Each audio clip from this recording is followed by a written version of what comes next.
Se você está entre aqueles que de repente se mostraram surpresos com a vitória do Boric, o tresloucado líder estudantil envolvido em denúncias de assédio sexual e outras condutas nada indicáveis, cabe dizer o seguinte: essa sua preocupação talvez seja potencializada pela comemoração na esquerda brasileira, por algum certo pavor entre os conservadores e por não entenderem que, no caso do Chile, o namoro do Chile com a esquerda, com regimes de exceção, sempre foi uma constante. Lá em 1970, nunca esqueço, o Salvador Allende chega ao poder pelo voto. Começa um governo que nacionaliza, estatiza todas as minas de cobre e ele enfrenta uma greve de caminhoneiros e é destituído pelo então general Pinochet, que comanda o país com mão de ferro e cria um país com desenvolvimento e com muito progresso. Ele entrega o poder por eleições, que é uma característica que a esquerda não tem. A esquerda não entrega o poder por eleições. E aí teve alguns governos de concertação, mas que sempre foram governos que ficaram na superfície e nunca tiveram a capacidade de aprofundar nem a democracia, nem as reformas necessárias, inclusive avançar a privatização. E aconteceu que a desigualdade social cresceu por culpa dos governos de esquerda, sem que a direita, sem que os conservadores tenham tido capacidade de passar essa mensagem. Com o estalido social, com aquele movimento de desordem que tomou conta lá do Chile em 2019, se percebeu toda a fragilidade do governo Piñera, que literalmente ficou sem saber. E a chegada do Boric é uma consequência natural desse processo de omissão por parte dos conservadores e por um ativismo muito grande da mídia, do narcotráfico e dos grupos sociais oriundos das universidades. A chegada do Boric ao poder é um alerta sobre a omissão dos conservadores, mas é também uma demonstração clara de que a gente não tem como pegar algo que aconteceu em um país e simplesmente transportar para outro. A realidade cultural do Chile é muito diferente da nossa. A questão da população ser praticamente 35% dela centralizada na região metropolitana de Santiago.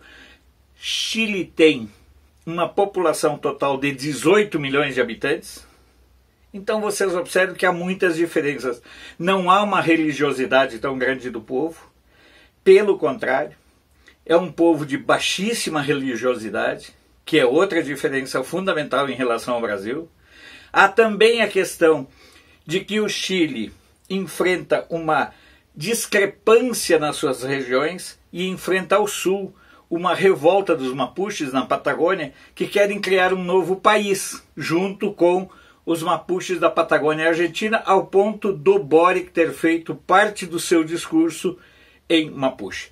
Mas se as pessoas não estão entendendo o que está acontecendo no Chile, o mercado já deu o seu recado. E isso vai pesar muito daqui por diante. E o recado do mercado foi simplesmente o seguinte: não é por aí, garotão. Até porque lá no Congresso o Boric não terá maioria nem no Senado e nem na Câmara. Portanto, as suas promessas terão de ser negociadas com um Congresso totalmente dividido e onde o agrupamento dele mesmo tem 10, 15 representantes apenas. O resto ele terá de fazer política e é por isso que ele já vai entregar o governo dele praticamente nas mãos da Bachelet e do Partido Comunista. Mas vamos a alguns dados. O Boric tem algumas coisas que são complicadas. Ele irá aumentar tudo contra o mercado, tudo contra a economia. Ele irá aumentar a carga tributária, vai aumentar o gasto social e vai fazer uma mudança no sistema previdenciário de pensões, que é um dos maiores êxitos da história da economia mundial. Ele também disse que não vai aceitar projetos de mineração que destruam o meio ambiente. Então vocês imaginam como é essa situação. houve uma participação de 8,4 milhões de eleitores, num total de 15 milhões habilitados a votar. E é importante como o mercado reagiu.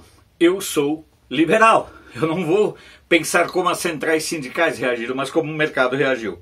A Bolsa de Valores de Santiago abriu nessa segunda-feira com uma queda na faixa de 7%, e a queda foi ao longo do dia.